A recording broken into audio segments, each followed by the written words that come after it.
We dismiss history at our peril. Liberty Nation Radio with Mark Angelides.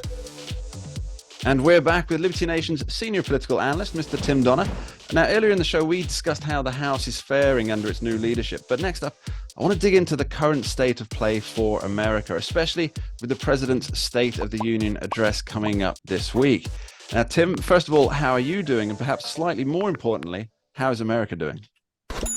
Well, I don't think almost any objective, and it's harder to find objective analysts these days than ever before. I don't think anybody can say that life is better now than it was in 2019, which was the last time we had normalcy in the before days, pre-pandemic. So comparing then to now, I mean, we had a roaring economy.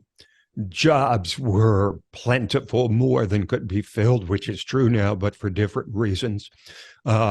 And there was a sense of dynamism in the economy during the Trump era. You don't have that now. And people feel it. They feel inflation, even though it's fallen a bit.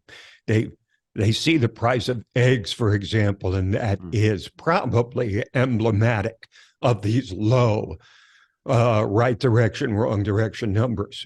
The overwhelming majority of it's over 70% now believe we're on the wrong track. At the same time, Mark, I have to say, I don't remember the last time a majority of Americans said we were on the right track. I really don't. I mean, I think it might have been during the Reagan era. But since then, the country's always been on the wrong track, according to a majority of Americans. It's only a matter of whether it's, 30% or 40% think we're on the right track as opposed to the wrong track, it seems.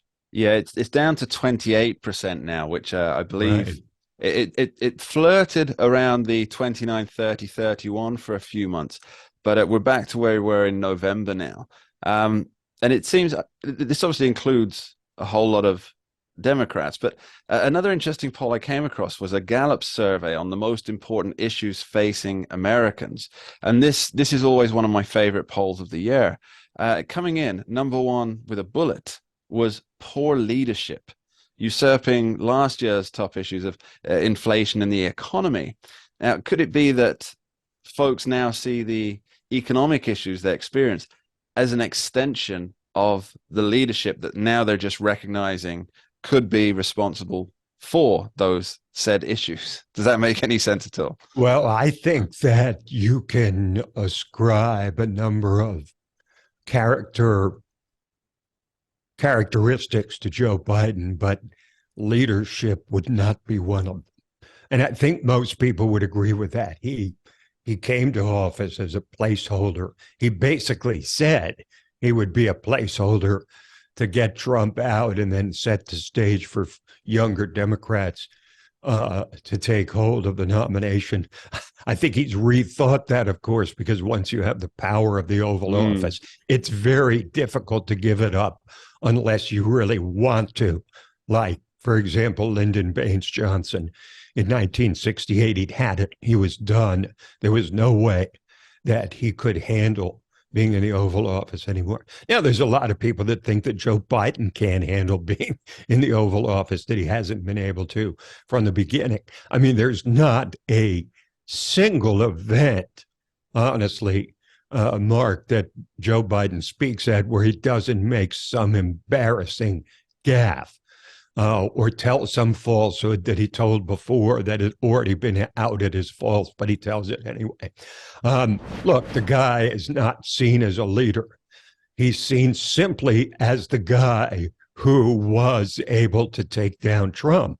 And for Democrats, that's a huge feather in his cap. But I think the basically right now, the identity of Joe Biden is different because he's an incumbent, and it may well be someone other than Trump who gets a nomination for the Republicans in 24. Yeah, I think part of pitching himself for 2024 will take place during his upcoming State of the Union address. I mean, this is a great opportunity because he has had a recent win. He's had the midterms, which weren't anywhere near as bad as just about everybody anticipated. And that, I mean, that's in the win column for him. There's no doubt about it. So I think using that momentum, and let's be fair, bursts of momentum are few and far between for President Joe Biden. I think he's going to use his address to frame himself for 2024 based on the midterms. What do you think is going to go into that? Well, the 2022 elections were actually more similar to 2020 than people think, because the shadow of Trump was still hanging over the Republican Party, for better or worse. And you had probably at least a dozen congressional candidates who were basically received the nomination exclusively because they were handpicked by Trump, who wound up losing in seats that could have been won. They were part of the formulation of the 20 to 30 seats most people expected the Republicans to pick up. So the question is how Joe Biden can do without the shadow of Trump over him, which may or may not be true in 2024. It's hard to see Trump just going away quietly, even if he doesn't get the nomination. And if he does, Biden will simply make the case, look, I beat him once, I'll beat him again. And then the formula becomes exactly the same for Biden, which is, of course, he's not a leader, but he's a guy, perhaps the guy, who can beat Trump because he's already proven he can. You know, I rarely disagree with your analysis, Tim, but I am going to on this one occasion. Please do. I don't think it was solely Joe Biden being the right man for that particular job. The job obviously being to remove Donald Trump from office. It was a combination of COVID and Joe Biden. And I agree. Oh, there we go. We're back on. No, I agree. And he doesn't have COVID anymore. Well, he may have COVID. I hope not. But the trouble is you cannot freeze March 2020 in time and say that Trump definitely would have won if the pandemic didn't hit. I think a lot of us believe that's true. I believe that's true, that the pandemic basically crushed him. I think the violence across cities across the country also was crippling to him, even though it should have been so detrimental to the left. It was a sense of chaos that was created. So I don't disagree. And I'm not saying that Biden is a better candidate than Trump per se.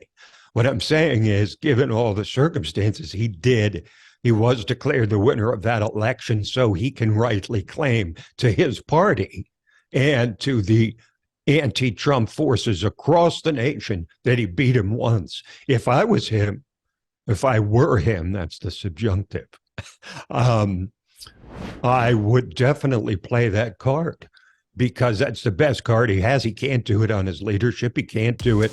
He could try to do it on his legislative record, but a lot of that stuff is far left and budget busting.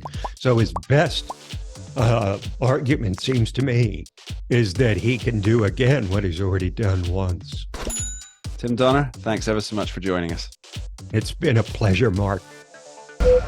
We dismiss history at our peril. Liberty Nation Radio with Mark Angelides. Entertaining, informative, and just plain fun.